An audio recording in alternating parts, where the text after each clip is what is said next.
Curse Breaker Falls by Melinda Kucera. Dedication. O guardian most dear, stand with me when darkness falls. Deafen me when evil calls. Push me forward when I stall. Hold my loved ones all night long. If I fail, help me stand tall, O guardian most dear. Traditional Shea Arin Prayer. Acknowledgements. Thank you, JC. You're one cool guy. Thank you for adventuring with us. You're welcome to hang out with us anytime you wish. Though next time, could you leave the adversary at home? Fighting one villainess plus her entourage was hard enough. Fighting two villains and their minions taxed us to our limits. Love and hugs. Ran, son of Sarn, writing on behalf of the cast of the Curse Breaker series and our scribe, Melinda K. We'd also like to thank all those who weighed in on our cover dilemma and challenged us to think outside the visual box. You rock. Fall into our story. Hi readers. Thank you for joining us. Curse Breaker Falls is mostly another father-son adventure. I say mostly because certain characters muscled in on my page time: the adversary, Aralor Snake Woman, and this nice cross-carrying fellow named JC among others. Most of the cast turned up for this one. So get ready for another wild, fast-paced adventure. For those just joining us, welcome. The first 3 books in our series can be read as standalone books. Since each book builds on the one that came before it, we urge you to read the series in order for maximum enjoyment. Curse Breaker Falls picks up moments after Curse Breaker Faceted ended, so it hits the ground running. Curse Breaker Faceted and Curse Breaker Falls were written and conceived as one book. But our editor convinced our scribe to split them because the book had 2 climaxes and 2 action-packed endings. She thought you wonderful readers needed a breather before plunging back into our wild adventures. We disagreed, but we're fictional. So, make sure you read Curse Breaker Faceted first, so you can experience all the epic teddy bear action. Bear to the rescue. Yes, that's a spoiler. No, we're not sorry about it. Now for the moment you've been waiting for, we're unleashing Aralor on the enchanted forest. It'll never be the same again. Neither will Mount Eredrin. Watch out for the adversary. He has plans, and we might be caught up in them. Ran, son of Sarn, the official greeter, writing on behalf of the cast of the Curse Breaker series and our shy scribe. Come, dear sinner. Come, sinner dear, play the game of ages. Light and dark, good and evil, all on stage take their turn, and still, we play for the age. Win the game, determine its heart. An age of good or bad, its winners write the page. They create the cage inside which we rage. Fragment attributed to the Book of Ages. Mapping trouble. Mount Eredrin groaned, and the ground under Sarn's knees trembled. Ran rushed to his side, frightened of the shaking. What's happening? I don't know, but I'll find out. And if I can, I'll put a stop to it. After all, something had attacked the Queen of All Trees' magical glade before she'd sent them away, and that something might still be trying to break through. Was her sylvan refuge truly a place outside of time as it had seemed, or was it somewhere near enough he could go to her, and what? Offer a mythological magical entity his aid. What can you do? You can't even get your magic to behave most of the time. A sarcastic voice reminded Sarn, and it sounded too much like Bear for comfort. But it wasn't. That entity had gone mute since the Queen of All Trees had returned them to his cave. How'll you find out? Ran regarded Sarn. Sarn shrugged. The only way I know how, by magic. Is the Queen Tree okay? I don't know, son. That's what I want to find out. And the cause of the shaking. That too. But first Sarn touched the cold stone of his home and scanned its nooks and crannies one more time. While he mucked about with magic, his son would be vulnerable. Whatever had attacked the Queen of all Trees might already be here. Ran looked up at him with scared green eyes that thankfully didn't glow, yet. Sarn bit his lip and pushed that thought away. Now wasn't the time to freak out about his 4-year-old son eventually inheriting his power. With luck, that day would take forever to come. Ran's gaze darted around the cave as the ground shook again. He clamped his stuffed bear against his skinny chest and chewed on its ear. If that sarcastic spirit bear was still inhabiting the ratty thing, it gave no sign. Bear's button eyes stayed dark and as impenetrable as the black magic-stealing mist they'd fled from earlier. But that mist was gone. The Queen of all Trees did something to get rid of it. I need to find out what. If Ghost Bear knew, it wasn't saying. Sarn glared at the now inanimate toy in his son's arms. The ground heaved hard enough to send Ran crashing into him. Sarn caught his wide-eyed son in a one-armed embrace, and the dust dotting his son's tunic reflected the green glow of his eyes. Those pinpricks were a remnant of the Drykellian's grace. Do what I can't, son of Adam, the last Dryskellian had said mind to mind before she disintegrated into a silver mist with the others. Do what I can't. Her final words rang in Sarn's head, bringing her sacrifice to mind, but he suppressed the memory before it could replay. Her final words galvanized Sarn. He let go, and his magic flowed. Emerald light gushed out of his hand, carrying his awareness through the door to the tunnel beyond and away from his son. The Queen of all Trees defeated those killer tentacles. Ran will be okay, Sarn told himself as the distance between them mounted, stretching the tie binding them. He held his son huddled against his chest tight, but he could just barely feel the boy trembling at his side. His mind raced away from his body and his nervous son, riding the magic's sparkling wave. His magic swept over everything it passed in its relentless search for answers. Candles lit on his head map. They marked every person his magic encountered, turning them into a cloud of fireflies all heading somewhere. What galvanized them? Some new danger, a resurgence of one already defeated, or did they know something he didn't? Is the Queen of all Trees in danger? Sarn searched his mental map for her silver symbol as he followed the twisting tunnels deeper into the lowest level under the mountain. A wall of white light sprang up, knocking his magic and his sight away from the Eldar. How did I get here? Her light stabbed the darkness. This shield reminded him of the one around the Queen of all Trees glade. It must be her doing. Are you still in there, my queen? Earlier she'd had trouble getting around the Lithurian's wards, until he'd done something to help. Bear still needed to explain that.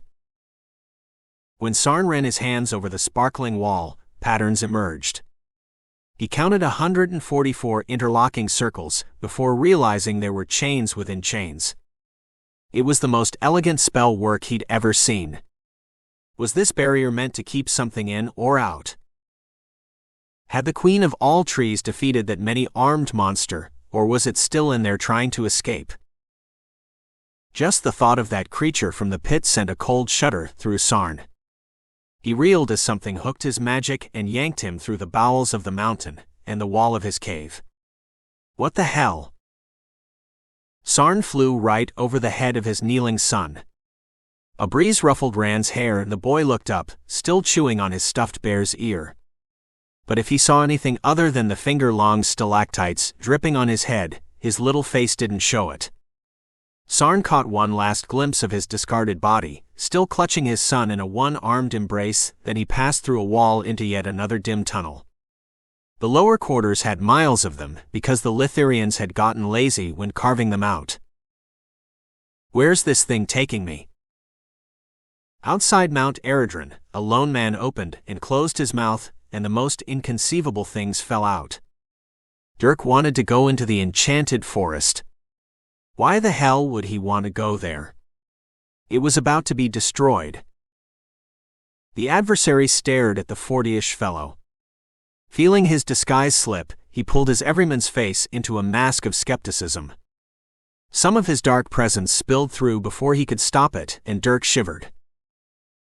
Are you sure that's what you want? Dirk nodded and gestured to those confounded standing stones. I want to see what they want to show me. I can meet your interested buyer. What's his name? Later. You mean Stramos? Dirk ignored the adversary and regarded those menhirs. Their double ring of trouble enclosed the meadow. Well, there went that plan, for now. Beyond those creepy standing stones, the enchanted forest extended massive branches, and they arched over the invisible cordon those damned menhirs maintained. Both the forest and the menhirs were a relic of a dead age. Someone should rip them out of the ground and toss them out like all the other rubbish left over from the so-called Age of Magic. Dirk. Listen to me. But the man wasn't listening to anyone. Without a backward glance, Dirk broke into a run heading for those damned menhirs and the forest giants beckoning to him. Dirk looked ridiculous with his dirt-smeared clothes flapping in the wind. Blood had soaked into the hem of his trousers and ichor had streaked his tunic. What a picture the conman made to the tradesmen and green-uniformed rangers he passed. Of course, they didn't give Dirk more than a passing glance as they strode toward the mountain brooding behind the adversary. Run along to your little lives, your petty concerns. Pay no attention to the dark force tearing your world apart. The adversary finger waved to those oblivious mortals. His bland countenance fell into shadow as a pawn dropped onto the grass at his feet. The adversary picked it up and cursed. The queen of all trees had made her play right under his nose. Damn, she was good. He hadn't seen nor sensed her meddling. But she'd drawn Dirk off the path he'd laid out for the conman. Damn her. Setting his plans to send more black Lumiere crystals out into the world aside, the adversary examined the black pawn. The irony of it made his lips quirk into a crooked smile under his deep hood. Finally, he'd found a worthy opponent. Now it's my turn, Queenie, he sent on the wind blowing out of the northwest. And what a turn I'll take. She didn't answer. Rumor claimed she never did. Talking was beneath her. But she would beg in the end, they all did. And he would bring her into the darkness and bind her like all the rest of the mighty who'd fallen at his feet. Whistling a jaunty tune, the adversary tossed the pawn into the air. It spun 9 times widdershins, a good sign, then vanished into his pocket. In a swirl of dark cloth, the adversary turned to follow Dirk. This round wasn't over yet. Nor could the conman escape so easily, not while he carried a piece of the adversary in his heart. Before the adversary had taken more than a couple of steps, a reverberation in the magic dragged his attention to a black hole cut in the mountain's feet. Well, what have we here? Every strain of magic had its own key, and every spell its own song. But this one was strange. Either there were several mages or one mage slinging spells from more than one magical discipline. Perhaps Aurelor's merry band of zealots had left a few mages alive. That didn't seem possible given the sword-loving priestess's proclivities. Might this be a distraction? What are you up to, Queenie? The adversary strained his ears for more information. His bones were tuning forks. Each one vibrated in sequence until he identified the tones he was hearing. 3 distinct tunes merged into 2 somewhere close judging by their volume. The adversary rushed through that vertical bar of black back into the mountain. He could reclaim Dirk later. After all, there was no escape from the adversary, not for a man who'd sold his soul for a few precious coins.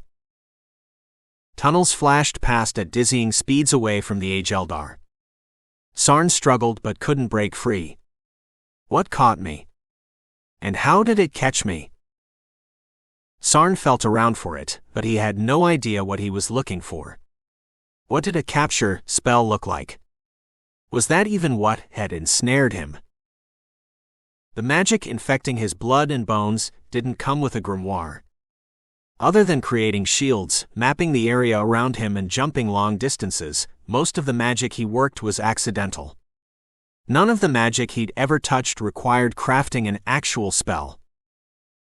Sarn poked his gift. He had 2 of them, but only the green one peered out of his eyes. It didn't offer any insights. His other gift slept curled around his heart like a giant white cat made of fire. It didn't even twitch when he prodded it. Ahead, a swarm of fireflies, no people, flowed toward a hole in the ground leading to the sunlit outdoors. They halted, and the invisible force ceased towing him. Did the crowd call me? Or was she out there calling all her subjects? Is the queen of all trees in danger? Something blocked the rest of crowd's egress. Sarn sent his magic over the barrier seeking her radiant presence and ignited a dozen new symbols on his map. Guards. No doubt someone had dispatched them to keep the indentured underground where they belonged. As if he'd heard his unkind thoughts, one of the guards turned. He was a 30-ish man washed out by the magic's warm green light. "Papa. I want to go out now." Ran tugged Sarn's tunic to get his attention, but the sensation was muted by distance, and so was his son's voice. "I just need a few more minutes," Sarn tried to say to his son. But when he opened his mouth, no words issued. His body wasn't there, just his mind, and the connection between them wasn't strong enough to send speech back. Oh well, he only needed another moment. There was something strange about the guard digging his hands into the magic. Familiarity sparked a disjointed memory of a shadow falling across iron bars, a bucket of vomit, and lines of agony crisscrossing his back. Then it was gone, leaving Sarn even more bewildered than before. Do I know him? Indeed, there was something familiar about that guard. What is that guard feeling around for? Did he drop something? Or could he feel the magic surrounding Sarn? Magic is a sliding scale, Bear had said. Where did this guard fall on that scale? A flick of the guard's wrist answered that question. He twisted the magic into a lariat and tossed it before Sarn could dodge. A fiery loop dropped over his head and dragged Sarn down toward the sharp shadows rising around the man in guardsman blue. But they were just inanimate shadows. The black mist was gone, and so were the things that had swum in it, hopefully for good. How did you do that? Sarn asked. Who are you? The guard tightened the noose. Sarn shook his head. I thought I knew, but now I don't know. It hurt to admit that, but the truth refused to be denied, watered down, or sugar-coated. Bear's revelation hours earlier that everything had an opposite repeated, and so did the question it raised. What am I the opposite of? Not the guard who'd caught him. A quick scan proved that beyond the shadow of a doubt. The constricting lariat didn't balance this magical equation. On the contrary, Sarn's magic massed around him, encasing him in light. Sarn gripped the lariat, but before he could wrench it out of the guard's hands, that damned question repeated. What am I the opposite of? He'd never had a chance to ask Bear during their harrowing escape, and afterward, the stuffed annoyance had gone mute again. The question hung over Sarn's head like an axe ready to fall. And on its heels, an even more disturbing question waited. What will happen when I meet my opposite? Because that confrontation was coming. Sarn felt it as keenly as the tie binding him to his son. This guard wasn't his opposite, but he wasn't a mage either. He lived in that gray area between normal and magical, a class of people I didn't know existed before today. What are you?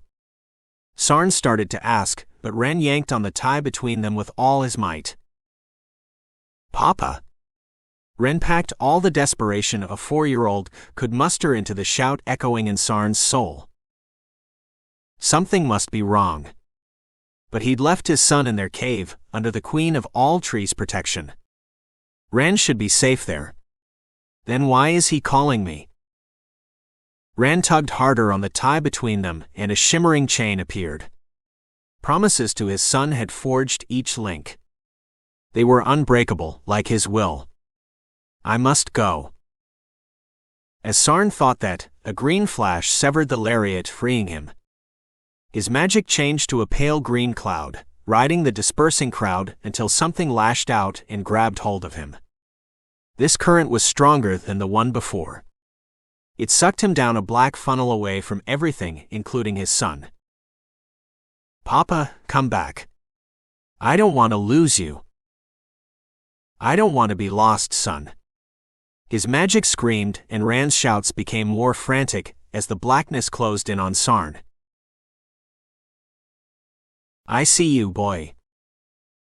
Go back to your homes, Nulthar shouted. He held his hands palm out to stop the crowd building in front of him.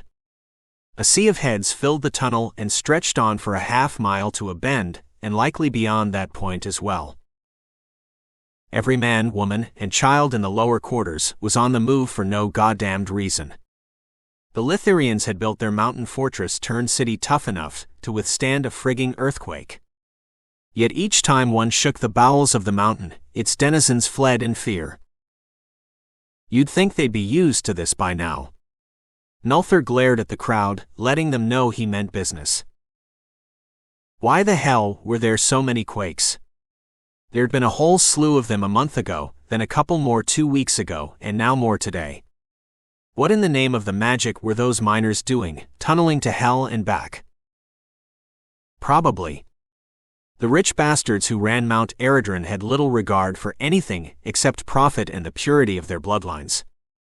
Most of the foremen in the mines were good people, but a few would go to any lengths to make their quota. If they didn't break the law, Nulthar couldn't do anything about it. Sweat trickled down his back. The sunlight shafting through the hole behind Nulthar threatened to cook him in his uniform. It was a golden laser burning through his clothes, and it was only June. Shay Ari was in for a scorcher this summer, or so claimed the augurs. Something brushed his senses. It sparkled at the edges of his sight, and Nulthar squinted at it until a wave of emerald light broke over him. There was someone surfing it, and instinct made him reach for that scintillating energy. Power crackled around Nulthar, and he inhaled, sucking that glorious magic down into his core. God, it had been so long since he'd found a power source. On his skin, runes warmed as magic ignited them. Nulthar twisted the power connecting him to the unknown mage. On his knees before him materialized a young man with burning emerald eyes. Something dark, a cloak maybe, swirled around him, obscuring his face. But those eyes, they stared at him in shock. Who are you? I thought I knew, but the boy shook his head, then vanished into a flash of emerald light. Hadn't the Seekers killed all mages centuries ago? That was the lore, but they'd obviously missed one. Staggered by the implication, Nulthar leaned against the nearest rock formation until his balance steadied. How could there be a mage alive today? That one question beat in his brain as 6 pairs of eyes turned in his direction, and something pulled on the magic he'd taken. Oh no, you don't. That power is mine. Nulthar traced a quick rune on his mail shirt, the first one he'd learned, sealing in that boy's power. To the men watching him, it looked like he'd sketched the sign of that new triune god those market square preachers were all afire for. Sunlight glinted off the crosses a few of his fellow guards were, reminding Nulthar he needed to check out this new god's teachings sooner rather than later. If that new god respected the balance and had a place for magic users in his ranks, then he might be all right. Guards held spears at the ready, and more of his people waited beyond the sunlight baking Nulthar's back. He shook himself and stared at the emptying tunnel. Only a few indentured men and women remained, but they too were drifting away as if called. Had the crowd felt that boy's magic? Or the tug of whatever had just tried to leech his newly acquired power? Was that mage indentured too? He must be. Where else could such a gifted young man hide? No one ever gave the indentured a second glance. They were nonentities scurrying beneath their betters' notice like the rats infesting this place. "Well, that was weird," Agelthar commented as he doffed his barbet and held it in the crook of his arm. "What was?" Nulthar asked. What had his guards seen? Did they suspect he was magic-touched? A shiver shot through Nulthar. They just turned and fled like rats to their burrows. You didn't even have to threaten them. I feel cheated. Agelthar scratched his scalp through his sweat-dampened hair. That was odd. Tell the rest of the men to stand down. Set up a watch and barricade that hole. Nulthar gestured to the 3-foot-wide aperture pouring sunlight on their helmed heads. Won't do any good. They'll just tear it down. Not this time. Nulthar cracked his knuckles, feeling the power coiled there, waiting for release. The rock wall beside him called to the magic he'd siphoned from that kid. The boy had earth magic, fan-fricking-tastic. Earth magic was the most useful kind, especially in a mountain stronghold. Nulthar shook his head at his good fortune. I must find that boy. That boy, the thought triggered a vague memory of a youth with a bloody ruin for a back sprawled in a dank cell reeking of piss and vomit. Then the image drained into a black pool, which contracted into a moat in Gerlo's impenetrable black eyes. Whoa, why did I just imagine the commander of the Rangers? Captain. Are you all right? Agelthar shook Nulthar's shoulder, then lowered his voice so the guards hauling rocks to block the hole wouldn't hear. Maybe you'd better take a rest. You've been driving yourself into the ground since that jailbreak 2 weeks ago. I can manage things here. I doubt they'll give us any further trouble. I'm all right, but thank you for the offer. Nulthar clapped his friend on the shoulder. I want to be here in case there's more trouble afoot. Or a certain green-eyed youth passes this way. I'll find you, boy. Though just what he'd do with a mage, Nulthar had no idea. Rand bit his lip and hugged Bear, the stuffed version. Its spiritual counterpart had remained silent since they'd returned from the Queen of All Trees' magical glade. Papa had gone so still he scarce breathed. Was he okay? Sometimes Papa had strange fits. Papa wasn't shaking yet, but the ground was. Every vibration made Rand look up to make sure the ceiling wasn't caving in. So far there were no cracks. Please don't form any. I'm too little to carry Papa. Mount Eredrin listened to Papa. Maybe it would listen to him too. Ren hugged Bear as the ground shook again. Come back, Papa, I'm scared. And Papa's eyes weren't right. In each iris, twin wheels of flame turned, one inside the other. But the left iris was spinning Widdershins and the right sunward.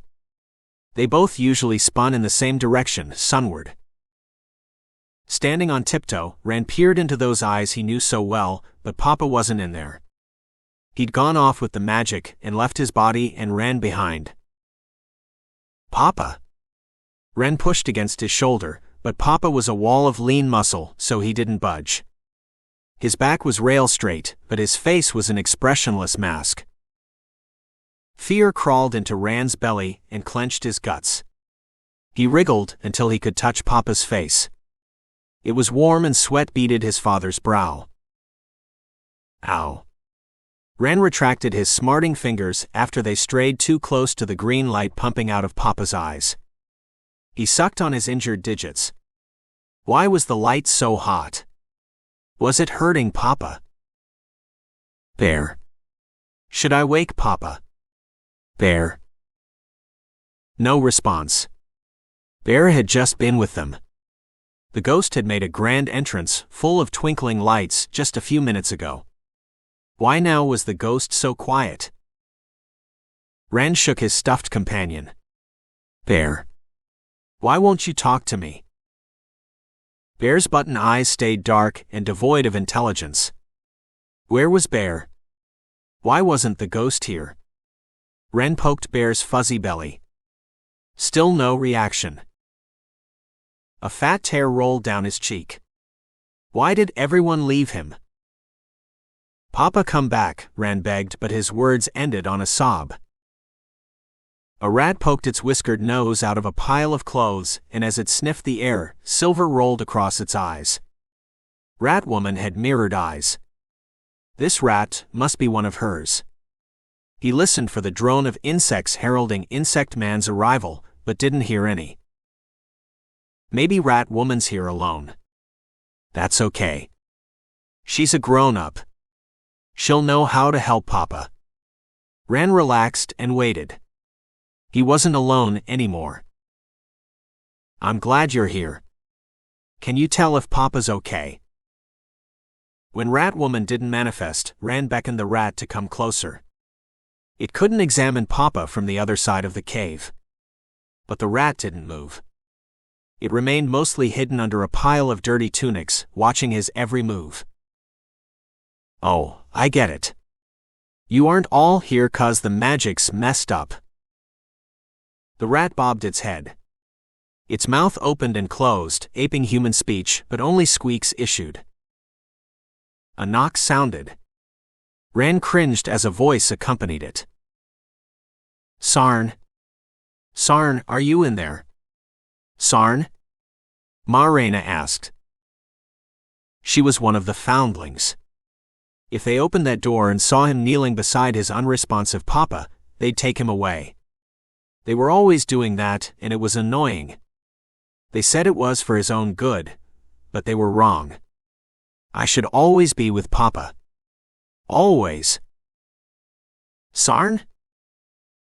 The knocking grew louder and more insistent. The planks Papa had cobbled together into a crude door shook from the force of her knocking. Marina jiggled the handle. It was unlocked, of course, since Uncle Murrin was due back from school soon. Too bad he wasn't here now. Ren looked to Rat Woman's emissary for help, but it had darted into a hole in the wall. He was left alone to deal with the knockers. "If that door opens, I'll pretend I'm sleeping. Maybe then they'll leave me alone." Ran lay down next to Papa and chewed on Bear's ear. "Papa. Papa, please wake up," Ren whispered. "I want to stay with you." The door creaked. Ran squeezed his eyes tight shut and curled in close. Papa sat cross-legged, so he laid his head on Papa's knee, and a hand cupped the back of his head. Likely it was a reflex action, but Ran opened his eyes and searched the intense light gathering around him for signs of his returning Papa. His shoulders slumped. Papa wasn't back, and the knocking was growing more insistent. "I want to stay with you, Papa. Don't let them take me away. Because if they did, no one would make sure Papa woke up. I don't want to lose you." Tears stood out in Ran's eyes. One day he would lose Papa because something was wrong with him.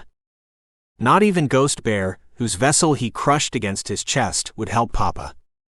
Maybe the Queen Tree would, but she'd gone away like everyone else. It was up to him now. "Papa, come back to me. I need you." And he didn't believe that black stuff wasn't still out there, waiting to gobble up Papa if he strayed too far from home. "Papa, come back." The adversary brushed past the guards in their smart blue uniforms, squinting in the sun glaring off their pointy helms. They stood in a ragged line blocking one of the few exits from the subterranean lower quarters. He scanned the rest of crowd, but they were ordinary folk, dirty, disheveled, and more than a bit frightened by the Ageldar's tentacular appearance earlier. "Let us out," the crowd shouted. As one guard stepped forward to deliver a speech, some of his mates started stacking rocks to block up the hole. The next earthquake would just knock it down again, but mankind thrived on fruitless toil. There it was again, that double-stop arpeggio in the tenor range, but it faded as a quiet descant soared over it. The adversary cocked his head and listened. That soprano voice sang a concealment spell, as if such a paltry weaving could blind his eyes. There wasn't a mage alive who could cheat his sight. Light blinded the adversary, and the head guard made a tossing gesture. He held fast to something, but the adversary could see neither the rope nor what it had caught. But it had caught something, or someone, judging by how hard the guard pulled. The adversary snapped his bony fingers in a contrapuntal rebuttal, but the concealment spell held. Who had enough power to cast a spell that powerful? Only one entity sprang to mind, the Queen of all trees. Who or what are you hiding, Queenie? Whatever she'd shielded was right there but invisible, until the priestess uncovered her chunk of black Lumiere crystal. Come on, girl, I gave you a magic-stealing rock, use it. Finally, she did.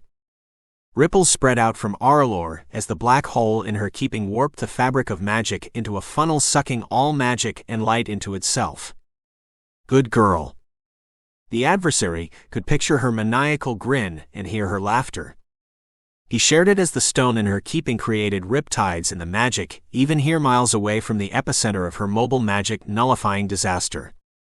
They passed through the adversary like so much bad air, because he was just a spirit walking through this plane until a hapless mortal invited him in. But it ensnared the thing the Queen of all trees was hiding. For a moment, a man-shaped glow appeared, and with him, a faint double-stop melody signifying a mage with two gifts. Then he or she vanished as the riptide dragged him, her or it, toward the black Lumiere crystal. Well, well, well, the double-souled walks again. I should have known. Nothing else on this plane merited such safeguards. Since the tide was carrying this prize to where he'd originally headed, the adversary floated out of the mountain. What luck! He should arrive just in time to snatch two prizes for the price of one from the Queen of all trees. Which would she give up, Dirk or this new mage? Checkmate, my dear. Sarn clawed at the black current dragging him, but his fingers plunged right through it. Symbols appeared on his hands. Row upon row of them crammed themselves in until they covered his skin in luminous chains. They glowed a soft white, but bits of their light spiraled into the current dragging him through the lower quarters. How do I get out of this? Nehemiah Riskin, shouted the green magic racing around inside him, not the answer he'd expected. What does that even mean? Sarn pulled his hand out of the flow, and those symbols winked out. He flexed his long fingers. They looked the same as always despite what he'd seen. This substance must not have leached anything he was using. I must be caught in a magical riptide. I didn't know there were such things.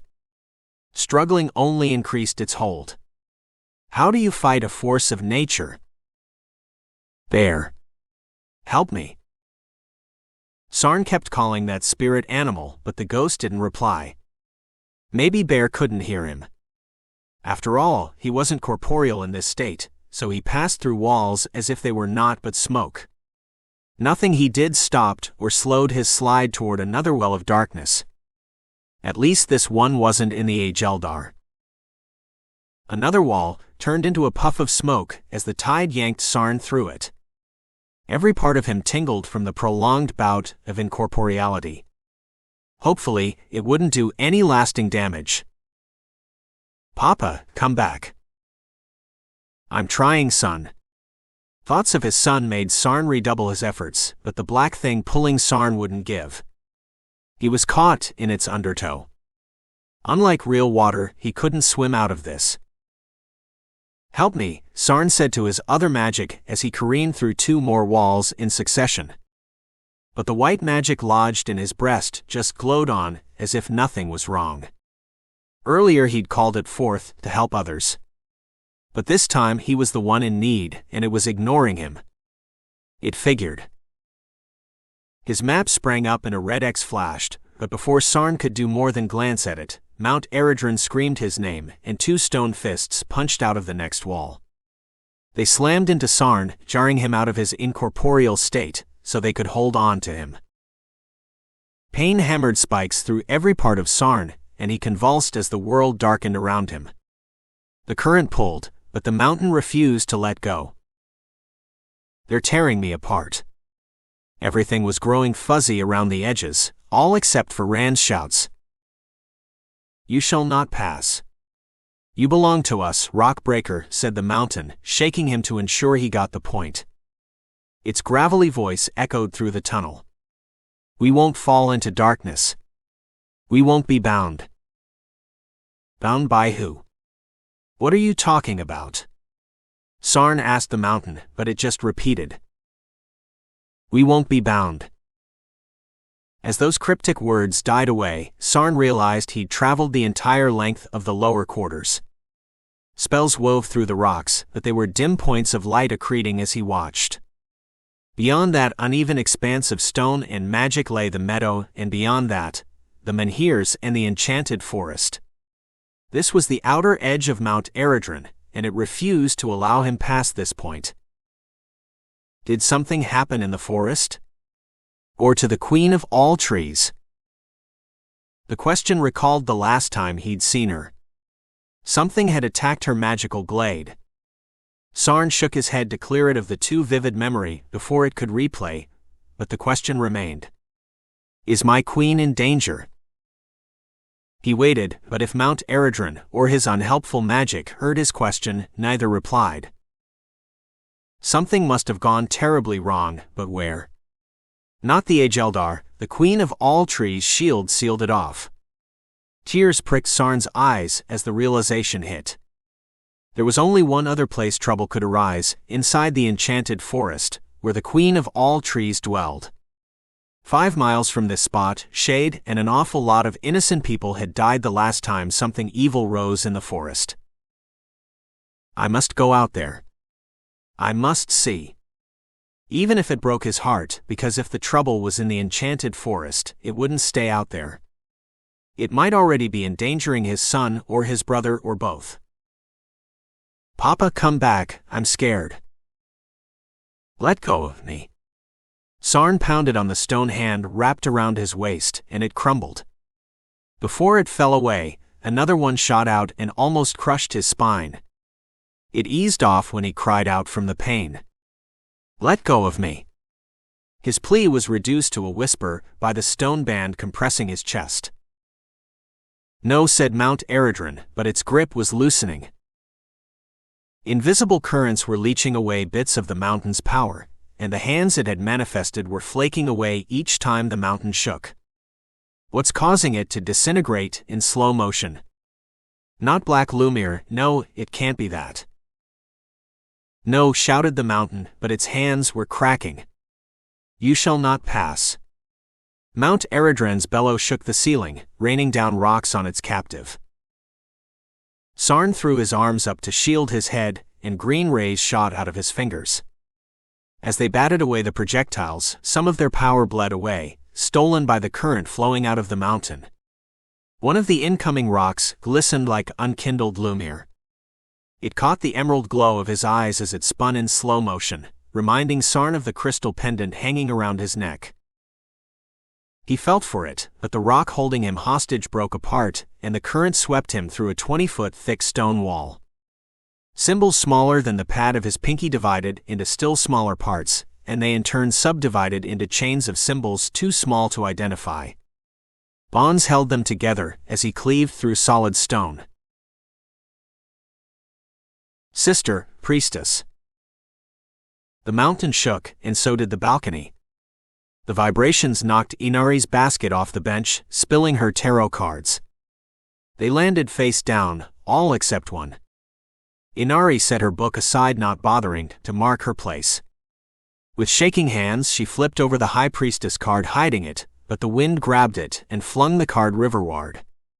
Inari chased that damned card to the parapet, then froze when her gaze fell on a familiar longship. No, it can't be. Her hand flew to her mouth, covering it, muffling the scream tearing out of her throat. Aurelor. White light blossomed in her peripheral vision. Inari turned, and the High Priestess card flew past her cheek, scratching it. Blood welled from the wound as the card landed face up on her booted foot. The Queen of all trees regarded Inari from more than a mile away. At 1,000 feet tall, she dwarfed her leafy children by a couple hundred feet, but they didn't seem to mind. My queen, Inari curtsied, and in the process, knocked that damned card from her person. The queen of all trees' luminance filled her eyes and her heart, kindling a new fire, one filled not with hurt for the past but determination. Whatever Aurelor's plans were, they would not include Sarn. She would make sure of that, if Aurelor was on that ship. Oh, who am I kidding? Aurelor must be on that ship. The cards don't lie. Inari picked up the High Priestess card and crumpled it, wincing as its sharp corners pierced her hand. She threw the bloody mess into her basket and palmed one of her daggers. She might need an edge where she was going. With a knife in her hand and determination in her heart, she fled the balcony for the north-south transept and a long-overdue confrontation. Aurelor stepped across the second circle of those creepy man-sized menhirs and pivoted. Had someone just called her name? A breeze tugged at an errant lock and her eldest sister's voice seemed to ride its current. But it couldn't be. Inari couldn't be at Mount Eredron. The very idea was preposterous. There was too much nomad in her sister's soul. Inari would never settle down here, nor even visit. There was nothing here to attract her or any of their relatives, which was why Aurelor had chosen it for her test. No, Inari was out there, following the wandering way like all the other lost souls. Anger boiled under the surface.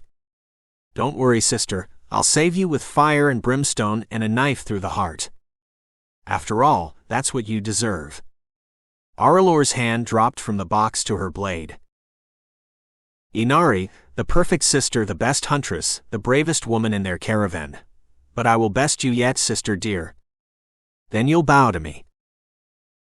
The box wobbled in her one-armed grip, forcing Aurelor to let go of her blade or risk dropping her precious prize. Behind her, those standing stones vibrated and she turned. A low throb emanated from the two nearest her. But the sound spread from stone to stone. Like drums sounding in the deep, their hum tapered off as it traveled around its circumference. Silence fell as Aurelor stared at them. What was so special about those rocks? Aurelor ran a hand down the nearest stone, which was wider than 3 of her acolytes standing shoulder to shoulder, and felt nothing, no vibration, no hum. There must be some power in those stones. How else could they be a refuge? Aurelor stared at a woman clothed in silver radiance. On her brow, a crown of interlocking branches held back a cascade of luminous tresses. In her eyes, the stars shined cold and distant. This woman, this queen, was light and wisdom personified. Like a diamond, she possessed a cold beauty and a sparkling clarity of purpose. Who are you? Do not let the abomination cross the standing stones while uncovered. In her hands, a white box coalesced. She held it out to Aurelor. Behind this strange woman, the twin rings of menhirs bounding the meadow gleamed like dragon's teeth. Put that vile rock inside it. Break the other spells upon my land, if you must, but leave the circles intact. Leave this place as the refuge it has always been. Her command tugged at Aurelor's hands, moving them like marionettes to the bitch plant queen's will. I'll get you for this. There's nowhere you can hide that I won't go. This means war between us. Aurelor fought the White Witch's control, but to no avail. The Queen of all trees will bore down on her. Aurelor opened the lead-lined box, revealing its reflective interior. In went the stone, then the Queen of all trees forced her to close it. Time breaks upon my boughs.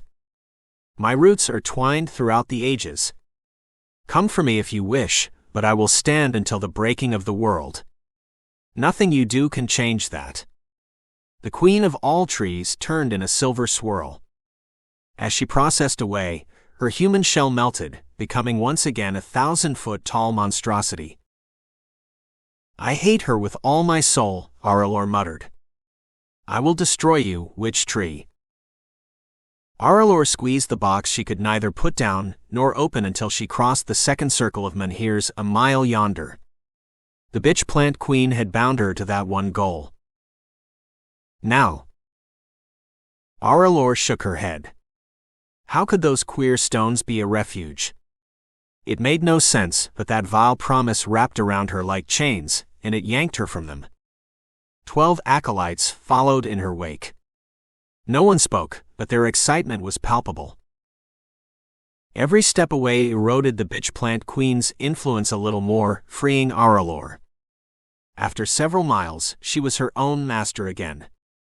Aurelor sighed in relief and opened the box just a crack to give the enchanted trees, glaring at her, a taste of the cure for magic.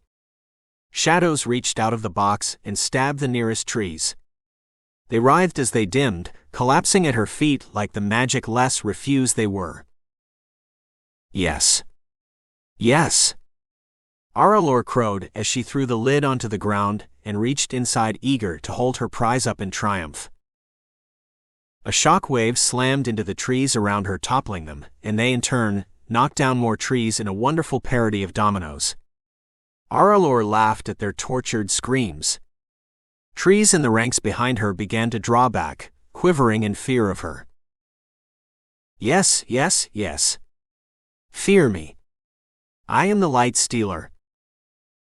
Gripping the melon-sized black gem, Aurelor lifted it free of its confinement. But it was so cold, her fingers numbed and grayed. Weakness slugged Aurelor in the gut. Her legs shook from an inhuman fatigue, forcing her to go down on one knee. The crystal fell from her nerveless hands and bounced. Tenebrous waves crashed over the forest for a quarter-mile around her, stealing all light. Darkness enfolded her in an expanding black sphere that blotted out the sun. No. This is my moment of triumph. But the stone was drawing something out of her. As the shining cord within her unspooled, Aurelor crashed face first into the ground and darkness winnowed away her world. It wasn't supposed to be like this. Preceptor. An orange body flung itself over the black Lumiere crystal, and the shadows receded. Still, a gray haze surrounded them, cutting them off from everything outside the stone's sphere of influence. Get the box. Somnia shouted as she reached for the lid. No, we must use it to destroy all magic. Only then can we be free. Aurelor coughed and pushed to her knees. She felt better with the stone's influence muted by Hoodle's broad back. The middle-aged acolyte had curled his body around the stone, forming an imperfect seal. But some of the stone's power trickled out. And that bit attacked the ground, yellowing the grass, making it brittle enough to shatter in the slightest breeze. A black mist boiled out from under Hoodle. He thrashed as his exposed skin grayed and flaked off. Raising his head, he regarded Aurelor with bulging eyes. Preceptor, he said, then his face collapsed like an advanced stage leprosy patient, leaving a bloody ruin that blackened as she stared at it. Hoodle's body convulsed as his musculature dissolved. In seconds, there was a deflated man-shaped bag of skin over protruding bones. A foul-smelling liquid spilled out of his decaying corpse, dampening the black Lumiere crystal's power. No, this couldn't be happening. It must be a trick of the uncertain light. Aurelor refused to believe it as she crawled closer. Free the stone. We came here to use it, Aurelor broke off as silver light blossomed in her peripheral vision. It was the bitch plant queen, coming to plead for clemency. Kill her. Unleash the black Lumiere crystal's full power, Aurelor shouted, but the words refused to leap off her tongue. Instead, they rattled around inside her mind, competing with inarticulate howls of hate, until the White Witch took even that away. White light drowned Aurelor. It reached deep, scouring her. Then the bitch tree spoke, and her words fell like the first leaves of fall, each one attracting attention. A woman's silhouette appeared in the light, then she bent until her diamond eyes peered into Aurelor's. Aurelor. Daughter of Io, seventh sister, seeker of truth, why risk your life and sanity on this quest? The woman had appeared in a pond soaking her pristine skirt. The jewels on her crown blinded Aurelor. She gestured to the upended box, and it reflected her glory. So too did the still water of the pond. "Aralor," said the queen in a sing-song voice, "why should you carry it alone? It's such a burden." "Why indeed?" The White Witch had a point. The queen of all trees faded into a sunbeam cleaving through the dark, then it too vanished, leaving Aralor blinking at the box Samnia, closed with shaking hands. It squatted on a boulder, mocking them. Black fluid stained her sister of the cloth skirt and sleeves, and she looked more than a little sick from rooting around in Hoodle's remains. But God love her, Samnia lifted her chin and put on a brave face as she backed away from the box and its dark passenger. "It's in the box." Samnia nodded. Everyone breathed a sigh of relief except Aralor. Though perhaps her acolytes had earned a small respite from their holy quest. After all, God didn't make the world in a single day. Surely, he'd understand if its unmaking took a few days. Aralor rubbed her aching head. What had just happened? She regarded the rapidly decomposing body at her feet and felt her gorge rise. Hoodle was a sack of charred meat, flaking away to reveal his bones. A foul liquid trickled out of his corpse and soaked into the earth, staining it black. Far from deterring her, his death proved the stone Dirk had sold her was the genuine article. It was so much more than the light stealer. Vague ideas for weaponizing such a stone flitted in and out of her mind as Aralor regarded the first martyr to her cause. As a plan crystallized, Aralor started to smile, but she checked the impulse and flattened her lips into a serious line as befit the solemn moment. "Kiss your office goodbye, High Priest. I hold the thing that will dethrone you." Aralor blinked as the image of the High Priestess card from her mother's hated tarot deck flashed before her eyes. It mocked her and her aspirations. "I'll show you a woman's true place, Mother. I'll show them all." "What is your command?" Samnia asked in a shaky voice. They were watching her. Aralor had let the silence stretch on for far too long. A hand interrupted her field of view, but it was only a momentary reprieve. Aralor grasped the proffered hand and let Veller pull her to her feet. Her acolytes waited for an explanation, but all she had was the rallying cry rising from the depths of her soul. "Hoodle was first to fall in our crusade. We will honor him. Then we'll send the rest of the forest to meet its maker." Aralor fought a grin at the thought. Angelic heart to heart. Grass sailed away under him. Each blade had symbols superimposed on it, but they blurred as Sarn picked up speed. In an eye blink, he flew over the standing stones and their double ring of trouble at the limits of the mile-wide meadow. Sarn streaked through row upon row of tree-shaped containers alight with scrolling glyphs. The strange sigils crawled across the ground and dove under it, creating a network of symbology, the very spells animating the forest. Somehow, in this bodiless state, he could see the architecture of the forest's enchantments, but not read them. Too bad the sight didn't come with a primer. Sarn could only guess at what he was looking at, and the more he did, a strange desire to understand kindled in his heart. But understanding was dangerous. Still, the view was fascinating. So much so, he forgot his danger until something tore out of his side. A woman with his features materialized, wearing a worn gray dress. She pumped white wings, sending gleaming feathers flying as she reached for him. "Give me your hand, brother." The word brother struck him momentarily dumb, then Sarn lunged for her. Their hands caught and held. Hers was ice cold, but he held fast to her and shivered as that cold traveled up his arm. "How come I can hear you when I couldn't before?" Sarn swallowed, but nothing happened because he was incorporeal again.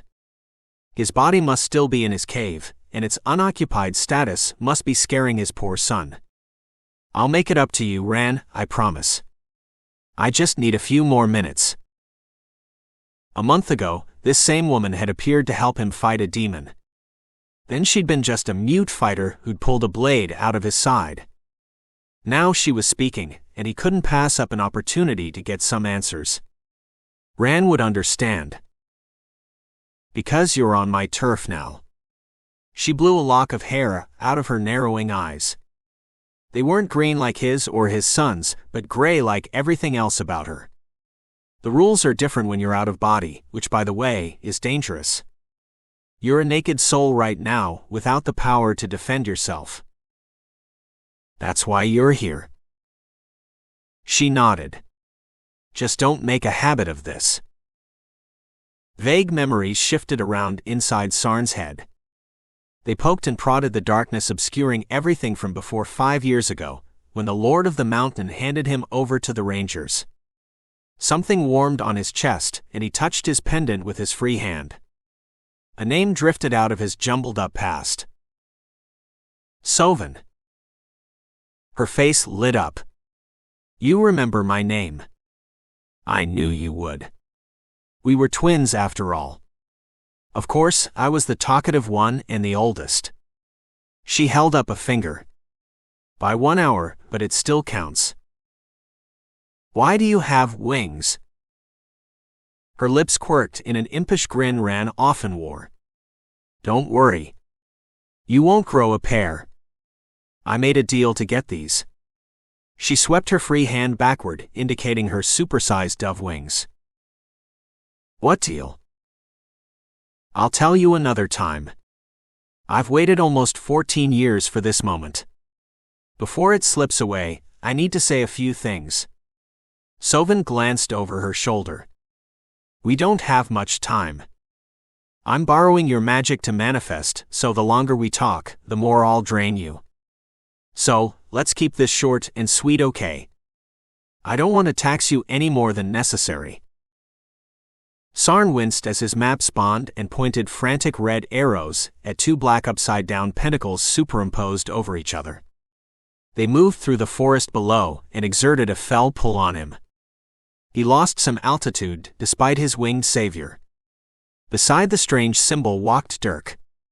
Where the hell is that troublemaker going now? And how did he survive the Age Eldar? There was only one entity that Conman could be searching for, the Queen of all trees, and that jerk was leading something bad to her. Nehemiah Riskin whispered his magic. Is that the name of the thing with Dirk?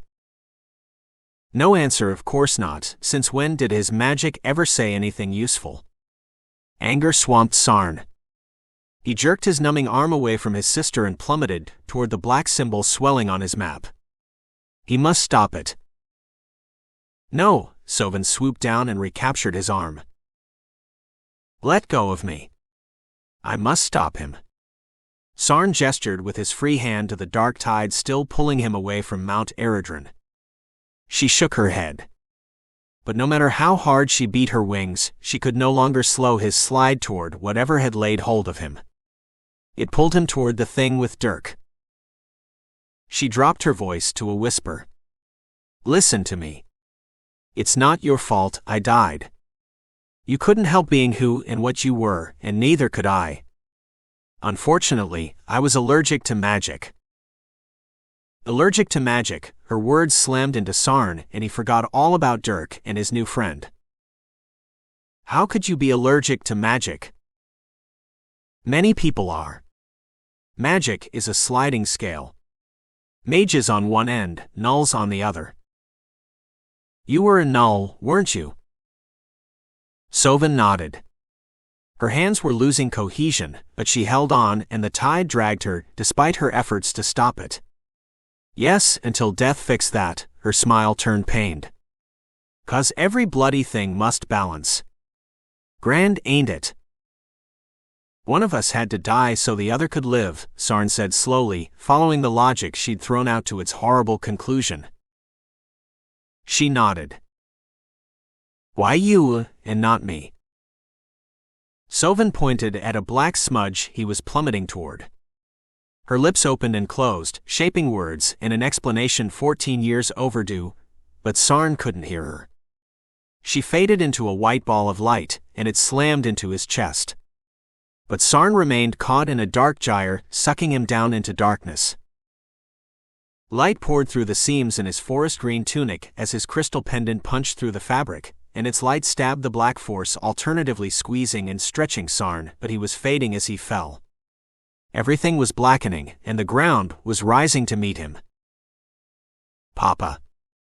Ren shouted, but his son sounded so far away as he blacked out. When Dirk crossed the last circle of standing stones, he met some resistance, but after a moment's struggle, it let him pass. Trees dwarfed him as they slid aside, gesturing for him to continue. A leaf-strewn path snaked northward deeper into that enchanted forest, and Dirk felt eyes on him the instant he set foot on it. Behind him, those giant trees closed ranks, sealing him in with inevitability. Doubt niggled at Dirk, but it was too late to go back. Leaves rustled. He turned, but there was no one there. Neither were there any creatures or birds. There was just the rustle of dry leaves and the crackling of twigs underfoot. Beneath that was an eerie silence. Dirk regarded the path. The shadows dappling it seemed sinister until first one child, then two, then a choir full of them began a haunting song. "Come and see. Oh, come and see what your dark deeds have done. 'Cause I'll be there. Yes, I'll be there to show you, to show you. So come and see. Oh, come and see." It was the same song that had called him in here, full of such heartbreaking innocence, and it spurred him on. Dirk followed the trail set aside for him, and the song rose and fell with his steps. Branches waved to him. They were black hands urging him on. After hiking for a while and racking up several miles at the very least, there was still no damage. The forest looked as pristine as it always had. So, I was right. That stone was harmless. Dirk stopped and shook his head. He'd let doubt play him like a fool. Now he was lost in the forest until it chose to let him leave.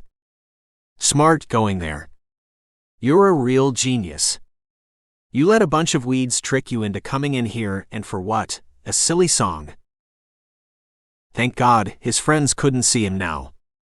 They'd laugh their asses off. A pang of guilt for leaving them in the Eldar made Dirk rub his chest. Quit worrying. They're fine. They have Chris to look after them. But he didn't. Feeling suddenly exposed, Dirk searched for a rock to put his back against. The forest had lured him in here for a reason, likely not a good one. Groans startled Dirk as two trees parted. Their massive bases were wider than 10 velars packed together. They separated by slow increments like two gigantic woody curtains, revealing a spill of silver light. Framed between them she stood there, the queen of all trees.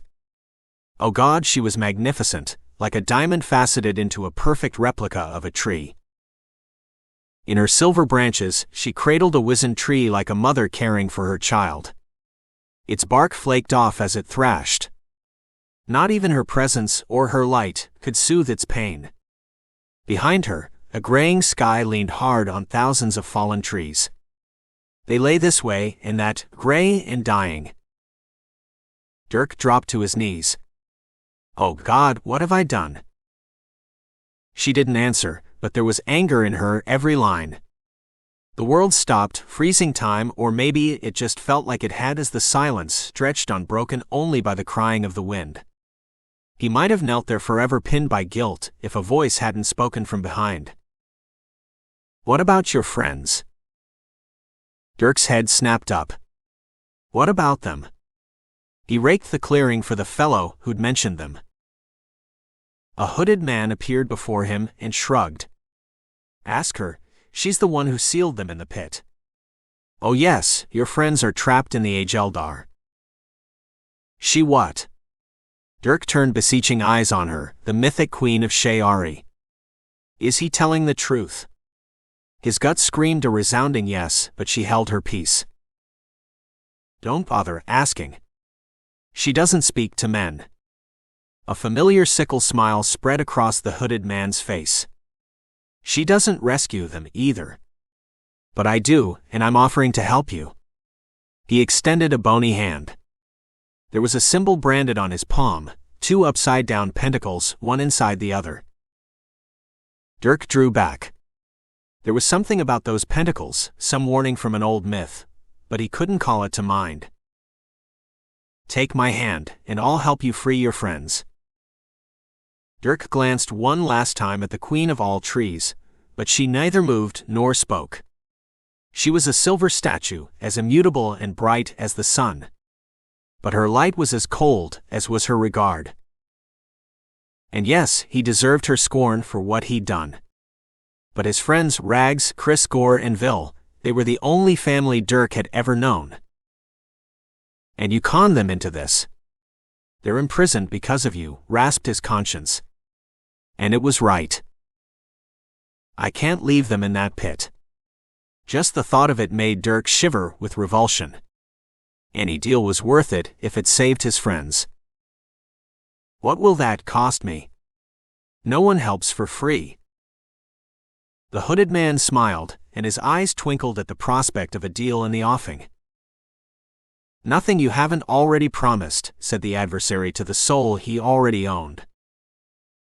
Dirk nodded and took the adversary's hand. Without another glance, he headed back to Mount Eredron with the adversary on his arm and determination in his heart. The door creaked. Sarn? Sarn, are you in there? Ran cringed and crawled onto Papa's lap. Papa sat so still. Go away. Leave Papa and me alone, he thought at the intruders, but they didn't go away. You can't just walk in there, said Uncle Murren's friend Bevik. Why? He doesn't visit. He acts like we have leprosy or something. Marina knocked again. Sarn, I'm coming in. We need to talk. The door opened. Everything went dark. Even Papa's eyes stopped glowing and he toppled, hitting the ground hard. But that was wrong. Why didn't the rocks catch Papa and keep him from harm? Ran poked the cold stones. They felt dead, drained of magic. Oh no, Papa. Had the black mist got them? Or was this the regular, non-threatening darkness because there was no light? Papa. Ran grasped his limp arm and shook it. Sarn. Marina landed next to Ran and shoved him aside. Bevik, get a light. I can't see anything in here. Don't you have any Lumiere? That last statement she directed to Ran. Yes, but it went out. Ran squeezed his bear, but Ghost Bear opted not to manifest. Were there faces in the darkness other than Marina's and Bevik's? Ran scanned the blackness around them but saw nothing, no wraiths, no wizened faces, no grinning skulls, no skeletal hands reaching for him. He squeezed his eyes closed and chewed on Bear's ear, until the backs of his eyelids lit up orange. Ran opened his eyes. Bevik picked his way through the clutter while holding a thin stick away from his body. An orangey tongue danced on its tip and splashed his teenage face with light, accentuating the area around his eyes and nose. Ran sat up. He'd never noticed Bevik and Will had similar features, but in this lighting, their resemblance was unmistakable. Were they related? Entranced, Ran stared at the flickering thing Bevik held. It wasn't Lumiere, nor was it like anything he'd ever seen. What is that? Ran reached for the pretty light. It's fire. Don't touch it unless you want to get burned. Bevik swatted Ran's hand away. What's a fire? It's like red Lumiere, only not a crystal, and it'll spread to anything flammable it touches. Bevik nodded to the piles of papers, clothes, and books strewn around the cave. Most of the clutter belonged to Uncle Murren. Bevik held the fire higher, and its glow fell on Papa, who'd begun to thrash. What the hell did you do to yourself? Marina shook Papa's shoulder, but the fit continued. Crack. She slapped Papa hard across the face, again and again, but it had no effect. Papa kept seizing and gasping for breath. His eyes were rolled back until only the whites showed intermittently when his eyes fluttered open. This is why you shouldn't live alone." She slapped Papa again, then wiped her eyes on her sleeve. "Papa." Ran clutched the tay that bound them. It was strong and secure like always despite Papa's apparent distress. As suddenly as it started, the fit ended. Papa slumped into unconsciousness. Ran edged past Marina. Before he reached Papa, she seized his arm and hauled him out of the door into darkness. Down the hall to the foundling's cave they went. Marina didn't trip over anything, but every rock caught Ran's boots and he stumbled. He tried to break her grip, but her fingers were wrought iron and they manacled his arm. "Let go of me. Papa, help me." "Quiet. I'm trying to help your father." She flung a door open and shoved Ran inside.